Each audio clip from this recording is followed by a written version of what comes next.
तो की हाल चाल है यो दोस्त, स्वागत है हमर नयका ब्लॉग में। ई शादी के दोसर ब्लॉग है, क्या कि ई दोसर शादी के वीडियो हम अहाँ सबके देखा रहल छी। तो ई देखियो, ई जे शादी भ रहल छै, ई भ रहल छै हमर बगल के पड़ोसी मतलब ज्योति सिस्टर के शादी भ रहल छै नीतीश से। ई शादी भ रहल छै, ई बारात जे एते मधुबनी से एते, उगना महादेव के जे मंदिर है उहे गांव से ई बारात आ रहल छै। तो देख सकै छियै कि यहाँ पर ही सब चीज कंप्लीट क लेल गेल हन और कुछ समय के बाद बारात पहुँचे वाला है। हम एत पर पहुँच गए छी और अखन हम अहाँ सबके वीडियो बना के अहाँ सबके देखा रहल छी। तो देख सकै छियै कि सब कुछ तैयारी लगभग कंप्लीट क गेल छै और यहाँ पर लड़का सब अखन मस्ती मजाक सेहो कर रहल है। जखने देखली कि स्टेज पर कोई नहीं, हम तुरंत फोटो खिंचावे लगली, वीडियो बनावे लगली, क्योंकि अपन ब्लॉग बनेबे और में हमरे वीडियो नहीं रहते तो मजा नहीं ना अते यो, यह द्वारे हम बनावे लगली। आई देख सकै छियै कि ओके बाद लड़का के लऽ के एली हन गोर लगवावे ले, क्योंकि अहाँ सबके तो बुझले होत कि शादी विवाह जखन होइ छै, अगर लड़की वाला के हियाँ लड़का वाला शादी मतलब विवाह करे ला आवे छै तो पहले जे गांव के प्रसिद्ध मंदिर छै वहाँ पर लड़का के गोर लगवावल जाय छै। आ दोनों जे शादी भ रहल है बगल में, दोनों लड़का बुझू एक के साथ पहुँचल मंदिर पर। हम सब कोई एक साथ मिलली जुलली और गांव समाज के जे काम होइ छै सब से सहायता करना और सब कुछ देखना, तो से सब हम सब एत पर कर रहल छी। आ ई मंदिर पर लड़का के गोर लगबेलो, भगवान के आशीर्वाद दिलेलो और हिनका सबके शादी के बहुत बहुत शुभकामना। क्योंकि शादी तो एगो एहन चीज है जे एक ही बार इंसान शादी के बंधन में बजे छै जन्मों जन्म तक। देख सकै छी कि बारात सब पहुँच गया हन, दोनों बारात एक साथ पहुँचल हन, लेकिन कोनो दिक्कत नहीं भेल हमरा सबके मैनेज करे में, क्योंकि गाँव समाज के लोग होइ छै कि यह सब यह दिन ले गाँव समाज के लोग होइ छै यो। आ देख सकै छी कि यहाँ पर मिथिला रीति रिवाज से अखन लड़का के परछन कयल जा रहा है। अब परछन करे के बाद उनका स्टेज पर लऽ जाए जयमाला के लेल। आए तो देखियो बच्चा सब हमरा साथ खूब मस्ती कर रहा है, हमू में कम नहीं छी, हमू खूब मस्ती कर रहा छी अखन सबके साथ, क्योंकि खुशी के समय होइ छै। आ यह दिन में न लोग अपन खुशी एक दूसरे के साथ बांटे छै यो, क्योंकि फिर ई मौका नहीं न आवे वाला छै। देख सकै छी आई हमर कैमरा के कनी गड़बड़ा देलक, की कह सकै छी, बच्चा सब एते बदमाश सब है।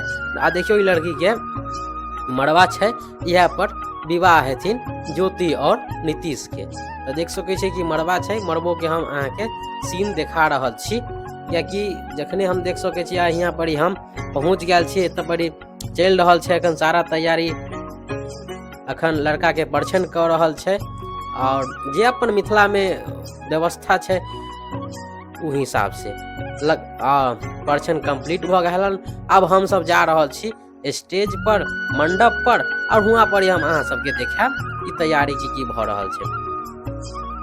तो जे अपन मिथिला में परंपरा छै कि लड़का के उठा के लड़की के भाई ल जाय छै। देख सकै छियै कि बारात सब पहुँच गया लिया मधुबनी से दरभंगा, मिथिला के सुप्रसिद्ध विवाह अखन मिथिला रीति रिवाज से। आ हमू अपन अहाँ सबके वीडियो बना के देखा रहल छी लड़का अपन स्टेज पर। देख सकै छी कि बाराती सब खूब खुश है, हमू सब खुश छी, गांव समाज के जते लोग छै सब इकट्ठा भ गए बाराती के आगत भागत में हम सब लागल छी। आ हम वीडियो भी बना रहल छी, क्योंकि यह एगो समय होइ छै कि बाद में जखन शादी विवाह खत्म होते तो गांव समाज के लोग के दिखावे ला, जे कोई शादी में नहीं पहुँच पावे उनका सबके तो वीडियो के माध्यम से न हम सब देखेबे। देख सकै छियै जे व्यवस्था कयल गेल छै, नीक बहुत व्यवस्था कयल गेल छै, सब कुछ नीक छै, सजावट नीक छै, यथाशक्ति तथा भक्ति के अनुसार जते क्षमता छै जते योग्यता छै उ हिसाब से बुझियो नीक छै, सारा कुछ टंच छै।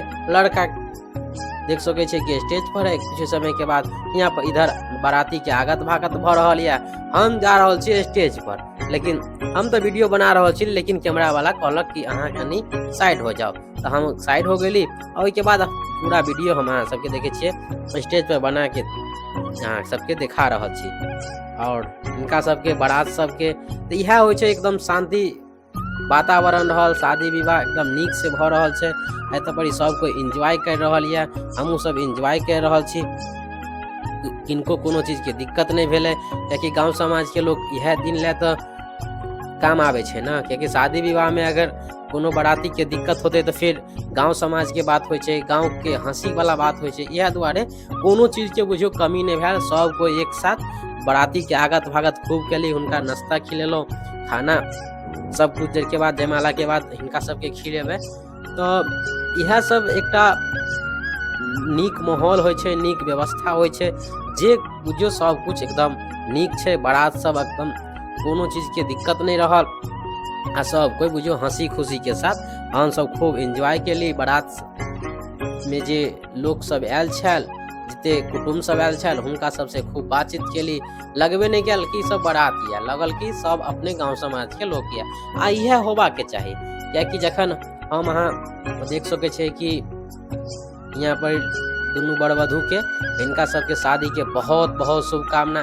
भगवान करे कि ज्योति और नीतीश अपन वैवाहिक जीवन में हमेशा खुश रहे, इनका दोनों के जीवन में सुख शांति समृद्धि हमेशा बनल रहे।